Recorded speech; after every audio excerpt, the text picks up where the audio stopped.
تیار ہو انشاءاللہ، جو بھی کال ہے تیار ہو انشاءاللہ، بس انشاءاللہ اسے تیار رہنا ہے،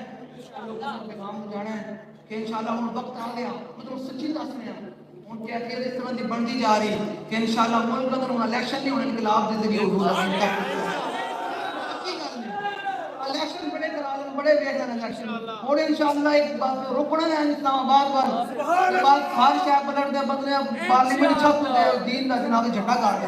اس نے کہا جواب لکھ دیا، اس نے کہا لکھ دیا، اس نے کہا کیا؟ اس نے ایک صفحے کا جواب دیکھا، اس نے کہا دشمن کے ساتھ لمبی باتیں نہیں دو حرفی باتیں کی جاتی ہیں۔ اس نے کہا کیا؟ اس نے کہا جو الفانسو کا خط ہے وہ لے کر آؤ۔ اس نے اس کی پشت پر اس کی بیک کے اوپر لکھ دیا کہ الفانسو انتظار کر میں جلد آ رہا ہوں۔ بس ہم تو کشمیر کے معاملے میں بھی یہ کہتے ہیں، کشمیر فروش اور ہمشیر فروشوں کو کہتے ہیں دونوں آنکھوں میں کشکول ہے